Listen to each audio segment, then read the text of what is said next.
Dans ce journal, on s'intéressera à ce colloque international de l'ASCAD dédié à Amadou Kourouma, le célèbre écrivain ivoirien a décédé en 2003.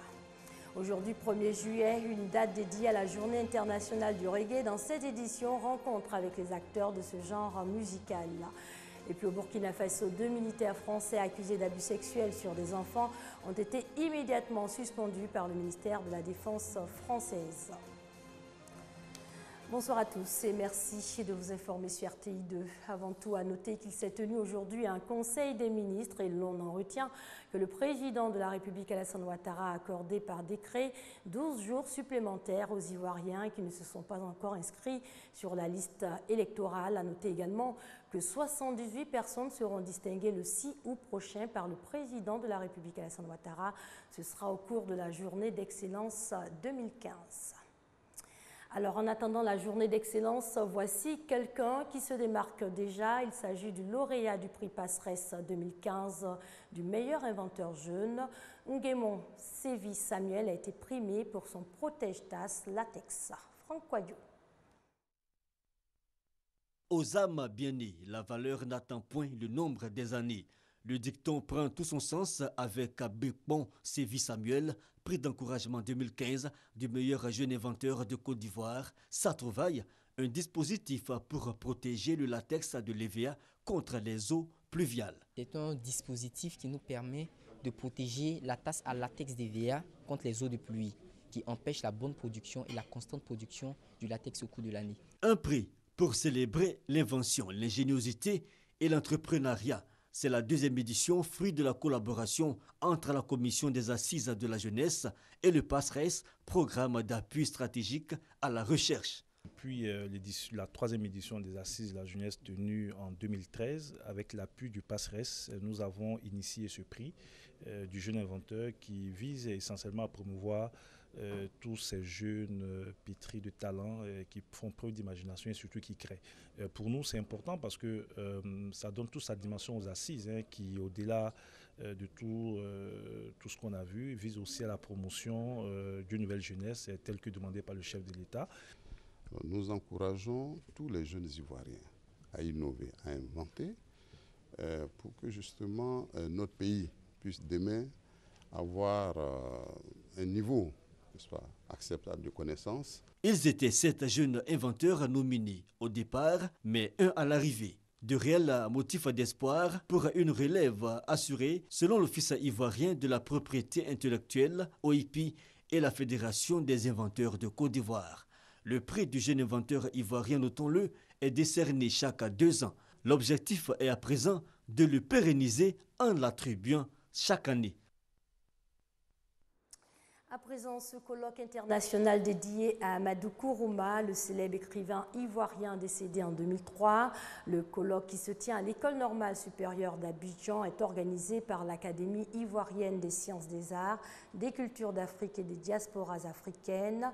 Il a pour thème l'esthétique d'Amadou Kourouma. Issa Yeo et Abou Sanogo. Conférences, témoignages, projections de films sont les activités marquantes du colloque international d'hommage à Amadou Kourouma à l'École normale supérieure ENS à Cocody. Ce colloque organisé sur 3 jours par l'Académie des sciences, des arts, des cultures d'Afrique et des diasporas africaines ASCAD est l'occasion pour les chercheurs en lettres et sciences humaines de décortiquer les œuvres de l'écrivain sur le plan de l'esthétique et du style. Amadou Kourouma, le père des soleils des indépendances, est reconnu comme l'écrivain africain qui a réalisé et réussi le retournement de langue entre le français et le malinké et inversement.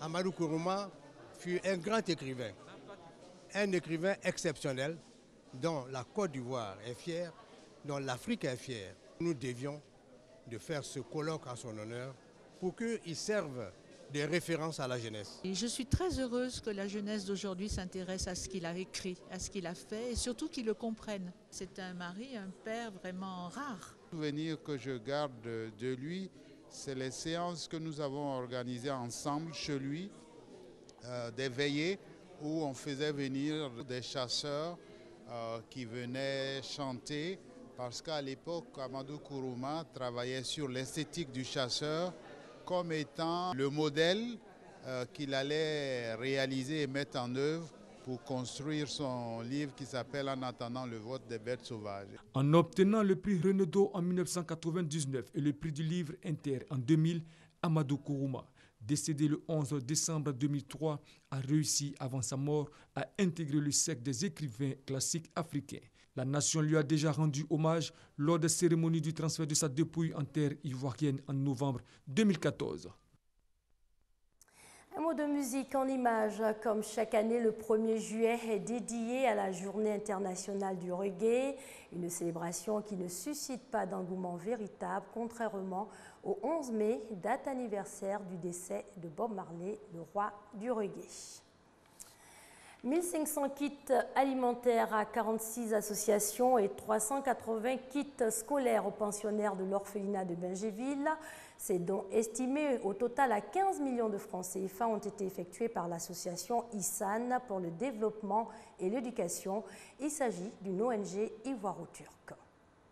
1500 kits alimentaires composés de riz, de sucre, de bouteilles d'huile, de pâtes alimentaires faits à 46 associations et ONG.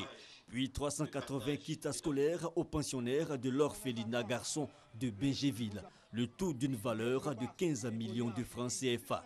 Des dons offerts par l'association ISAN pour le développement et l'éducation, une ONG ivoiro-turque.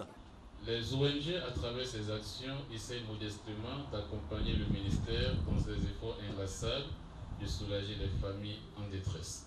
Initiative salutaire selon les bénéficiaires. Les vivres que vous voyez, ce n'est pas destiné à nous-mêmes. Nous sommes les responsables des associations. On nous a donné, nous sommes des intermédiaires, comme eux sont intermédiaires entre les donateurs et nous. Nous, à notre tour, on va les partager aux bénéficiaires, les réels bénéficiaires qui sont les veuves, les personnes vulnérables qui ont perdu leur mari, qui ont perdu tout par le fait du destin. Un geste bien perçu aussi par les autorités invitées. Elles ont encouragé ces actions qui visent, selon elles, à soulager les personnes en difficulté. Mes impressions après cette cérémonie ne sont que bonnes relativement à tout ce que l'ONG AIDE fait pour les populations ivoiriennes, pour les personnes démunies, pour les personnes vulnérables, pour les enfants de Côte d'Ivoire, en termes d'accompagnement, de soutien au ministère en charge de la thématique de la solidarité. L'association ISAN pour le développement et l'éducation est une ONG ivoiro-turque créée en 2013. Elle intervient dans l'accompagnement, la promotion et la réalisation d'activités socio-économiques en faveur des communautés les plus défavorisées. En bref, au Burundi, un groupe armé a affronté aujourd'hui la police à Bujumbura. 5 assaillants ont été abattus, un policier tué au cours des combats. Au Burundi, où les résultats des élections législatives et communales sont toujours en train d'être compilés, c'est dans ce climat que le pays célébrait aujourd'hui sa fête nationale. En bref, toujours le président français François Hollande en Afrique du 1er au 3 juillet, un voyage qui débute par Cotonou. Le président français doit arriver dans la capitale béninoise à partir de 23h50. Ensuite, il se rendra en Angola et au Cameroun. Au Burkina Faso, 2 militaires français accusés d'abus sexuels sur des enfants ont été immédiatement suspendus par le ministère de la Défense française. Le parquet de Paris, selon les médias, a ouvert une enquête. Nouveau scandale dans l'armée française. 2 soldats français soupçonnés d'abus sexuels sur mineurs ont été suspendus au Burkina Faso. Une enquête de commandement a été déclenchée par le chef d'état-major des armées ainsi qu'une enquête préliminaire pour agression sexuelle sur mineurs par le parquet de Paris. L'une des victimes supposées est une fillette de 5 ans. Il y a un soldat qui a filmé la scène avec une caméra quand le second effectuait les attouchements, a déclaré une source proche de l'enquête. En Bolivie, les moins de 18 ans sont soumis à un couvre-feu. Ils n'ont pas le droit de sortir après 21h. Une interdiction décrétée après 3 viols sur mineurs en moins d'une semaine. Et pour faire respecter le couvre-feu, les habitants patrouillent désormais aux côtés de la police. Bien changé à la Assunta. Des habitants du village patrouillent désormais aux côtés de la police. Leur mission, faire respecter l'interdiction de vente d'alcool et le couvre-feu pour les moins de 18 ans, décrété après 3 viols sur mineurs en moins d'une semaine. Ce sont les habitants, en accord avec la mairie, qui ont mis en place cette mesure. Il y a 15 jours, la situation n'était pas du tout la même. Il y avait beaucoup de consommation d'alcool, des vols, des braquages et bien sûr ces agressions sexuelles. Nous avons donc dû prendre la décision d'instaurer le couvre-feu. Située au cœur d'une zone de production de coca, la Assunta et ses 7000 habitants sont également la cible du trafic de drogue et de la contrebande de véhicules. À l'insécurité s'ajoute la perte de confiance envers les forces de l'ordre. Les policiers ici sont corrompus. Tout ce qu'ils font, c'est nous menacer. Et ce qui les intéresse le plus, c'est de nous extorquer de l'argent. Moi, ils m'ont demandé de l'argent pour l'essence et pour la procédure. Ils m'ont dit que je devais préparer au moins $700. La défiance envers les autorités pousse la population à vouloir se faire justice elle-même. Arrêté par la patrouille, un suspect de viol a été forcé de porter une pancarte disant « Je suis un violeur » pendant que la foule le battait et l'exhibait dans les rues. Si un jour ça arrive à ma fille, je ferai justice de mes propres mains. Je le tue. Je m'achète 20 litres d'essence et je brûle le garçon. Je le ferai car il n'y a pas de justice. Le violeur, on le laisse en liberté. D'après l'ONG Mission Internationale de Justice, 16 enfants et adolescents sont violés chaque jour en Bolivie et 34% des femmes ont souffert d'une agression sexuelle avant leurs 18 ans, contre 10% à l'échelle mondiale. Le taux de condamnation pour viol sur mineurs est, lui, très faible. Ce qui bouleverse le plus la société, c'est que les victimes sont des petites filles qui n'ont pas les moyens de se défendre et encore moins de dénoncer. Les jeunes filles ne sont pas victimes qu'une seule fois. Elles sont aussi victimes du système judiciaire qui continue de fomenter l'impunité.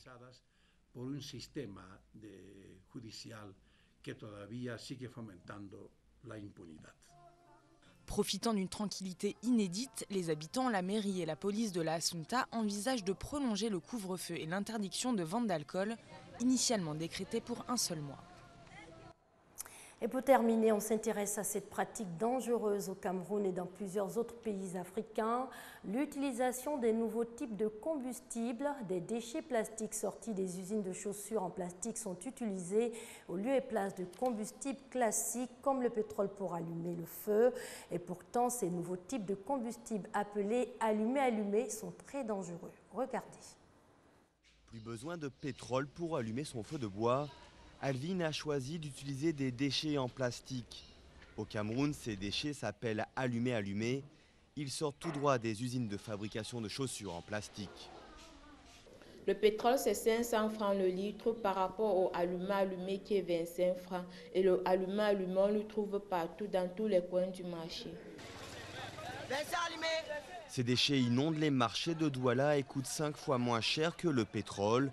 Ces jeunes vacanciers ont trouvé un filon, vendre du allumé. Je suis venu à vacances, ça fait déjà 2 semaines comme je suis venu. Je suis venu pour vendre le allumé et je vends par jour au moins même 2 sacs d'allumé et j'ai au moins la journée 1500, 2000. Mais l'utilisation de ce combustible n'est pas sans danger pour la santé, surtout dans les espaces clos. Lorsque la combustion est très lente, cette combustion génère du CO, du monoxyde de carbone, qui est un gaz inodore déjà trop léger qui peut se fixer au niveau de l'hémoglobine, là où l'oxygène devait se fixer. Et si vous êtes dans un espace confiné, vous pouvez mourir asphyxié. L'incinération des déchets plastiques est interdite au Cameroun, mais certaines entreprises les brûlent en toute illégalité. Des missions d'inspection sont organisées, comme dans cette usine de chaussures chinoise, peu soucieuse de l'environnement. Nous sommes descendus effectivement parce qu'ils font les incinérations, le recyclage des déchets, des plastiques en plein air. Vous avez vu là-bas dehors où il y a des collines de déchets où parfois ils les brûlent comme ça en plein air. L'entreprise recevra une amende de 3 000 €. Douala compte 5 entreprises similaires. Fin de ce journal, merci à vous de l'avoir suivi. Excellente soirée sur les antennes de l'RTI, la marque du service public.